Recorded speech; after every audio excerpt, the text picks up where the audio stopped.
나는 평생 빗자루를 잡고 살았습니다. 남들이 외면하던 일을 하며 하루하루를 버티던 사람이었죠. 하지만 원칙 하나로 지금은 270억을 가진 사람이 되었습니다. 이 이야기를 듣는 당신도 반드시 해낼 수 있습니다.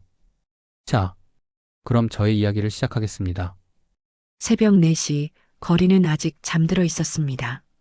가로등 불빛이 희미하게 번지고 빗물이 얼어붙은 보도블록 위로 내 그림자가 흔들렸어요.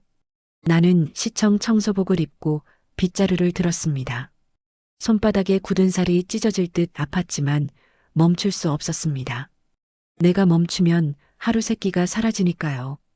비지를 하다 문득 허리를 폈습니다. 어제 병원에서 들은 의사의 말이 귓가를 때렸습니다. 남편분, 이제는 마음의 준비를 하셔야겠어요. 나는 아무 대답도 하지 못했습니다. 그 말이 내 가슴에 못처럼 박혀서 밤새 잠을 이루지 못했어요. 아내 정옥은 내 인생의 전부였습니다. 그녀의 웃음, 그녀의 손, 그 모든 게 내 하루를 버티게 했죠. 하지만 병원비는 한계였고 통장 잔고는 3만 원이 전부였습니다. 퇴근 후 병원에 들러 약값을 내지 못한 채 복도 끝에서 서 있었습니다. 그녀가 내 쪽을 바라봤지만 나는 시선을 피했습니다. 그날 밤 비가 내렸습니다. 나는 우산도 없이 터벅터벅 집으로 걸어왔어요. 편의점 앞 쓰레기통 옆에서 젖은 신문 한 장이 바람에 나부꼈습니다. 처음엔 그냥 버리려다 한 구석의 글자가 눈에 들어왔어요. 노후 대비 장기 투자의 시대. 이상하게 그 문장에서 눈을 뗄 수 없었습니다. 손가락 끝이 떨렸고 나는 신문을 접어 주머니에 넣었습니다. 집에 도착하자 낡은 전구가 깜빡이며 꺼졌습니다. 캄캄한 방 안에서 신문을 펼쳤을 때 그 안의 글자가 또렷하게 보였어요. 원칙 없는 투자는 도박이다. 나는 낡은 안경을 고쳤으며 그 문장을 몇 번이고 읽었습니다. 이해되지 않았지만 이상하게 그 말이 내게 말을 거는 듯 했어요. 마치 누군가 내게 새로운 길을 보여주는 듯 했습니다. 그날 밤 나는 신문을 품에 안고 잠들었습니다. 그리고 알았습니다. 내 인생의 마지막 장이 이제 막 시작되고 있다는 걸요. 다음날 새벽 거리의 공기는 유난히 차가웠습니다. 나는 평소보다 일찍 출근해 구청 앞 인도를 쓸었습니다. 손이 얼어 감각이 사라졌지만 머릿속엔 온통 그 신문 한 줄뿐이었어요. 원칙 없는 투자는 도박이다. 이 말이 어쩐지 내 인생 전체를 향한 꾸지람처럼 느껴졌습니다. 화장실 청소를 마치고 사무실 구석에서 낡은 신문을 펼쳤습니다. 글씨들이 눈에 잘 들어오지 않아 손가락으로 하나씩 짚으며 읽었어요. 동수 반장이 지나가다 나를 흘끗 보며 비웃듯 말했습니다. 청소부가 신문 공부는 왜 해? 세상에 재미있는 일도 많을 텐데. 나는 대답 대신 신문을 접어 조용히 주머니에 넣었습니다. 퇴근 후 곧장 도서관으로 향했습니다. 낡은 청소복 차림에 나는 사람들 사이에서 눈에 띄었지만 개의치 않았습니다. 주식 입문서라는 책을 펼쳤지만 한 페이지를 읽는데 1시간이 걸렸어요. 모르는 단어를 메모지에 적고 집에 돌아와 사전을 펼쳤습니다. 손에 쥔 펜이 연필처럼 달아가고 손끝엔 흑연 자국이 가득 남았죠. 며칠 뒤 아내의 병실에 들렀습니다. 그녀는 여전히 힘없이 누워 있었지만 나를 보자 미소를 지었습니다. 나는 신문을 꺼내 보여주며 말했어요. 여보, 나 이거 공부해 보려 해요. 잘하면 우리도 조금은 나아질지도 몰라. 그녀는 고개를 천천히 끄덕이며 내 손을 꼭 잡았습니다. 그날 이후 내 하루는 달라졌습니다. 새벽엔 거리, 낮엔 구청, 밤엔 도서관이 내 세상이 되었습니다. 낙엽을 쓸며 기업 이름을 중얼거렸고 쉬는 시간엔 재무제표를 그렸어요.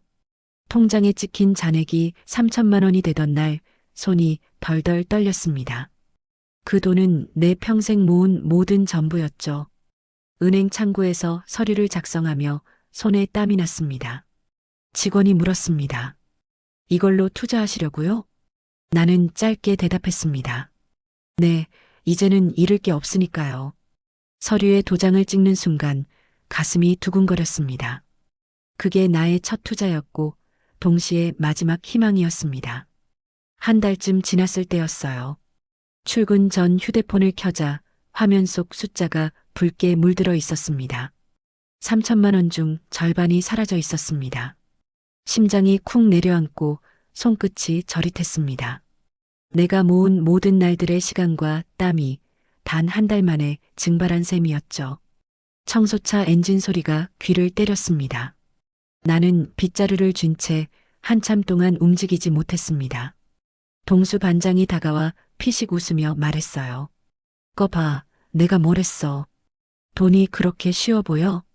나는 입술을 깨물며 아무 대꾸도 하지 않았습니다. 그날 오후 병원에서 의사와 마주했습니다. 정욱의 상태는 더 나빠졌고 수술이 필요하다는 말이 들려왔습니다. 나는 고개를 끄덕였지만 속으로는 무너져 내렸습니다. 약값조차 감당하지 못하는 내가 무슨 수로 수술을 하겠습니까? 병실 복도 끝에 서서 숨을 삼켰습니다. 집으로 돌아오는 길 신문 가판대 앞에서 걸음을 멈췄습니다. 경제지 일면에는 개미 투자자들의 몰락이라는 제목이 보였습니다. 마치 내 이야기 같았어요. 나는 신문을 사서 주머니에 넣고 밤새 불 꺼진 방 안에서 그 기사를 읽었습니다. 손가락이 떨려 글씨가 흐릿하게 보였지만 마음속 불은 꺼지지 않았습니다. 다음 날 새벽 나는 빗자루 대신 펜을 들었습니다. 신문 귀퉁이에 작게 적힌 문장을 베껴 썼습니다. 남이 아닌 나의 눈으로 보라. 그 문장을 적으며 내 잘못이 무엇인지 깨달았어요. 나는 돈을 본 게 아니라 남의 꿈을 쫓았던 겁니다. 며칠 후 다시 도서관을 찾았습니다. 책상 위에는 재무제표와 메모지가 쌓여갔습니다. 눈은 아팠지만 숫자들이 이제는 조금씩 의미를 가지기 시작했습니다. 나는 새 공책 맨 앞장에 이렇게 썼습니다. 실패는 값이 비쌌지만 교훈은 남았다. 그날부터 내 하루는 더 바빠졌습니다. 낮에는 거리, 밤에는 기업의 역사 속을 쓸었습니다. 손에 남은 빗자루 자국과 펜 자국이 닮아갔습니다. 그리고 그때 나는 아직 모른 채였죠. 이 실패가 훗날 내 인생을 완전히 바꿔놓을 씨앗이 될 줄은요. 그해 봄 거리에 매화꽃이 피어났습니다. 나는 여전히 빗자루를 들고 새벽길을 쓸었지만 마음은 달라져 있었습니다. 퇴근 후에는 도서관으로 향했고 기업 공시를 읽는 것이 하루의 낙이 되었죠. 신문에서 보던 이름들이 이제는 낯설지 않았습니다. 그중 한 회사가 유독 눈에 들어왔습니다. 동아생활산업. 그 회사의 제품은 편의점 어디에나 있었고 사람들은 매일 그것을 썼습니다. 사람이 매일 쓰는 물건의 회사는 망하지 않는다. 그 단순한 문장을 나는 신념처럼 되뇌었습니다. 월급날마다 급여의 30%를 그 회사 주식에 넣었고 가격이 떨어질 때마다 조금 더 샀습니다. 그때마다 손이 떨렸지만 이상하게도 불안보단 확신이 더 컸습니다. 시간이 지나면서 작은 변화가 생겼습니다. 내 계좌에 낯선 이름이 뜨기 시작한 겁니다. 입금자 정옥. 처음엔 단순한 은행 오류인 줄 알았습니다. 아내가 세상을 떠난 지 벌써 몇 달이 지났는데 그 이름이 화면에 찍혀 있었습니다. 나는 은행에 찾아가 확인했습니다. 직원은 모니터를 보더니 잠시 머뭇거렸습니다. 고객님, 이 계좌는 공동 명의로 되어 있는데요. 혹시 모르셨습니까? 그 말에 숨이 멎는 듯 했습니다. 공동 명의라니 그런 서류를 쓴 기억이 없었습니다. 집으로 돌아와 서류철을 뒤졌지만 아무것도 나오지 않았습니다. 책상 서랍을 열었을 때 오래된 흰 봉투 하나가 눈에 들어왔습니다. 열지 말 것. 정옥. 가슴이 쿵 내려앉았습니다. 하지만 나는 봉투를 뜯지 않았습니다. 그날 밤 잠이 오지 않았습니다. 빗소리가 지붕을 때리며 방 안을 울렸습니다. 혹시 아내가 내가 모르는 일을 꾸민 걸까? 그 생각이 머릿속을 떠나지 않았습니다. 창밖에 불빛이 깜빡이며 방 안을 비출 때마다 봉투의 하얀색이 더 도드라졌습니다. 나는 그날 밤 결심했습니다. 절대 열지 않겠다고, 적어도 지금은 아니라고. 아내가 그 편지를 남겼다면 이유가 있을 거라고 믿었습니다. 그러나 마음 한구석은 계속 속삭였어요. 그 봉투 안에는 내 인생을 바꿀 진실이 들어있다. 몇 해가 흘렀습니다. 동아생활산업의 주가는 조금씩, 그러나 꾸준히 오르고 있었습니다. 나는 여전히 새벽거리를 쓸었지만 손끝엔 묘한 자신감이 스며 있었습니다. 청소차의 진동보다 강하게 내 가슴이 뛰고 있었어요. 이제는 숫자에 흔들리지 않는 법을 배웠다고 믿었습니다. 어느 날 도서관에서 뉴스를 보던 중이었습니다. 동아생활산업, 해외시장 진출 확정. 순간 숨이 막혔습니다. 내가 오랫동안 바라던 그 순간이 찾아온 겁니다. 주가는 폭등했고 계좌의 숫자는 현실감이 없을 만큼 커졌습니다. 나는 조용히 은행으로 향했습니다. 창구 직원이 통장을 확인하더니 눈이 커졌습니다. 고객님, 이 금액이 맞으십니까? 나는 고개를 끄덕였지만 그 다음 말이 이상했습니다. 그런데 이 계좌 지금은 단독 명의가 아니네요. 순간 머리가 멍해졌습니다. 공동 명의라뇨? 언제 그렇게 된 겁니까? 직원은 모니터를 한참 들여다보더니 대답했습니다. 5년 전 정옥님의 요청으로 변경된 기록이 있습니다. 그녀의 이름을 듣는 순간 심장이 쿵 내려앉았습니다. 집으로 돌아와 봉투를 꺼냈습니다. 그 하얀 봉투는 여전히 책상 서랍 안에 있었습니다. 손끝이 떨렸지만 이번엔 멈출 수 없었습니다. 조심스레 봉투를 찢자 얇은 종이 몇 장이 나왔습니다. 인감증명서, 그리고 짧은 쪽지 한 장. 당신이 흔들릴까봐 돈의 이름만 바꿔둘게요. 언젠가 이유를 알게 될 거예요. 글씨는 익숙했습니다. 정욱의 손끝, 그 부드럽고 단호한 필체. 나는 종이를 쥔 채 바닥에 주저앉았습니다. 눈앞이 뿌옇게 흔들렸어요. 밤새 잠들지 못했습니다. 기쁨과 혼란이 뒤섞여 머리가 멍했습니다. 나는 부자가 되었지만 내 이름으로 된 건 아무것도 없었습니다. 그녀는 왜 이런 일을 한 걸까? 그리고 나는 그 이유를 알아야만 했습니다. 그날 이후로 나는 더 이상 숫자를 보지 않았습니다. 대신 아내가 왜 그런 선택을 했는지 생각했습니다.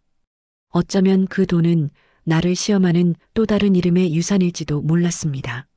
그리고 나는 서서히 깨달았습니다. 그녀가 남긴 것은 돈이 아니라 나 자신을 지키는 방법이었다는 거요. 며칠이 지나도 마음이 진정되지 않았습니다. 아내의 이름이 적힌 계좌, 봉투 속 서류 모든 게 머릿속에서 맴돌았습니다. 나는 그날 이후 매일 은행을 찾았습니다. 기록을 확인하고 또 확인했지만 그녀의 서명은 분명했습니다. 변경일자 5년 전. 그때 아내는 이미 병세가 심했는데 어떻게 이런 일을 했을까요? 퇴근 후 집으로 돌아와 서류를 다시 펼쳤습니다. 인감증명서, 위임장, 그리고 다른 이름이 적힌 낯선 계약서 한 장. 양도금액 270억 원 예상평가. 심장이 철렁 내려앉았습니다. 아내는 내가 모르는 사이에 내 투자 계좌를 감춰두고 있었던 겁니다. 나는 그날 밤 거의 잠을 이루지 못했습니다. 아내가 나를 속였다는 생각이 머리를 짓눌렀습니다. 그녀가 믿었던 건 나였는데 왜 이런 일을? 새벽이 되자 빗소리가 들려왔습니다. 나는 문득 서류 끝에 적힌 문장을 발견했어요. 당신이 돈을 쫓지 않길 바랐어요. 내가 대신 지킬게요. 그 문장을 읽는 순간 가슴이 먹먹해졌습니다. 그녀는 나를 의심한 게 아니라 나를 보호한 거였습니다. 돈이 나를 바꾸지 않게 하려 했던 거죠. 나는 무릎 위에 서류를 내려다보며 한참을 울었습니다. 당신은 마지막까지 나를 지킨 거군요. 다음 날 구청으로 출근했지만 아무 일도 손에 잡히지 않았습니다. 동수 반장이 내 얼굴을 보더니 조심스레 물었습니다. 무슨 일 있어? 얼굴이 왜 그래? 나는 고개를 저으며 청소차에 올라탔습니다. 창밖의 거리엔 햇살이 내리쬐었지만 마음속은 여전히 어두웠습니다. 그날 오후 나는 다시 그 묘지를 찾았습니다. 비석 위엔 먼지가 내려앉아 있었고 잡초가 자라 있었습니다. 나는 손으로 그것들을 정리하며 속삭였습니다. 이제야 당신 뜻을 알겠어요. 하지만 그게 너무 늦었네요. 바람이 불어오며 그녀의 이름이 새겨진 돌 위로 빛이 비쳤습니다. 그날 밤 나는 노트 한 장을 꺼내 첫 줄에 썼습니다. 오늘 내 원칙이 깨졌다. 눈물이 번져 글씨가 번졌습니다. 하지만 마음 한켠에서는 알 수 없는 힘이 일렁였어요. 그녀가 내게 남긴 마지막 숙제, 그 진실을 끝까지 밝혀야겠다는 결심이었습니다. 며칠 뒤 구청 식당에서 동수를 마주쳤습니다. 그는 신문을 들고 있었고 내 얼굴을 보자마자 묘한 표정을 지었습니다. 야, 춘식아, 이거 내 얘기 맞지? 신문 일면에는 굵은 제목이 박혀 있었습니다. 청소부 출신 노인, 숨겨진 270억 투자 수익자 밝혀져. 나는 신문을 빼앗듯 들여다봤습니다. 기사 속엔 내가 아닌 정옥의 이름이 적혀 있었습니다. 고 정옥 씨, 장기 투자 성공의 주인공. 그 한 줄이 눈앞을 맴돌며 세상이 흔들렸어요. 내 이름은 어디에도 없었습니다. 식당 안의 사람들은 웅성거렸습니다. 그 청소부 아내가 그렇게 돈을 번 거래. 남편은 몰랐다나 봐. 누군가의 말소리가 내 귀를 때렸지만 나는 그저 식판만 바라봤습니다. 숟가락이 떨어져 금속 소리가 울릴 때 시간이 멈춘 것 같았습니다. 동수는 자리에 앉아 낮은 목소리로 말했습니다. 춘식아, 나 어제 은행 갔다가 봤어. 내 계좌 말이야. 정옥 씨 이름으로 전부 묶여 있더라. 나는 말이 나오지 않았습니다. 그 여자가 그걸 다 내 명의로 바꾸려 했던 것 같더라. 근데 서류가 미처 완료가 안 됐대. 그 말이 끝나자 가슴이 철렁 내려앉았습니다. 퇴근 후 집으로 돌아왔습니다. 서류들이 놓여있는 책상 앞에 앉았지만 손이 떨려 잡을 수 없었어요. 신문을 펴자 하단 구석에 작은 사진이 있었습니다. 아내가 병원 복도에서 찍힌 희미한 뒷모습이었죠. 그 사진 아래엔 짧은 문장이 적혀 있었습니다. 그녀는 남편이 돈보다 원칙을 사랑하길 바랐다. 나는 천천히 그 문장을 읽었습니다. 그제야 모든 게 선명해졌습니다. 그녀는 내가 성공했을 때 교만해질까봐 내 이름을 지우고 내 돈을 숨긴 것이었습니다. 사랑은 끝났지만 믿음은 사라지지 않았던 거죠. 그날 밤 나는 그녀의 노트를 다시 꺼냈습니다. 표지엔 여전히 내 글씨로 적혀 있었습니다. 이해하지 못하는 주식엔 단 1원도 넣지 말 것. 그리고 그 밑에는 그녀가 덧붙여 쓴 문장이 있었습니다. 사랑하지 못하는 돈에도 단 1원도 넣지 말 것. 나는 노트를 품에 안고 눈을 감았습니다. 그녀는 내 원칙을 지켜주었고 나는 그 원칙으로 그녀를 기억하게 되었습니다. 그러나 아직 끝나지 않았습니다. 진짜 결말은 내가 그 돈을 어떻게 쓰느냐에 달려 있었으니까요. 그리고 나는 마음속으로 결심했습니다. 그녀 이름으로 세상에 남기자. 봄비가 내리던 날 나는 우산도 없이 묘지로 향했습니다. 산길은 미끄러웠고 신발엔 흙이 잔뜩 묻었습니다. 한 손엔 통장이 다른 손엔 노트 한 권이 쥐어져 있었습니다. 비닐에 싸둔 통장을 꺼내자 그 위엔 여전히 선명하게 이름이 적혀 있었어요. 정옥명의 예금 잔액 270억 원. 나는 묘 앞에 무릎을 꿇었습니다. 차가운 흙이 무릎을 적셨지만 이상하게도 따뜻했습니다. 손끝으로 묘비의 글자를 더듬으며 속삭였어요. 당신은 정말 끝까지 나를 속였네요. 입술이 떨렸지만 미소가 번졌습니다. 그녀는 죽어서도 나를 가르쳤습니다. 돈이란 건 가지는 게 아니라 지켜야 할 약속이라는 걸요. 나는 통장을 펴놓고 펜으로 이름을 덧그렸습니다. 정옥 위에 천천히 이야기 재단이라 적었습니다. 그녀 이름으로 세상에 남기기로 한 나의 마지막 선택이었습니다. 멀리서 바람이 불어와 신문 한 장이 내 발치에 닿았습니다. 젖은 종이에는 굵은 제목이 보였습니다. 청소부 노인, 전 재산 270억 기부안의 이름으로 남긴 사랑. 나는 신문을 한참 바라보다가 빗속에 그대로 내려놓았습니다.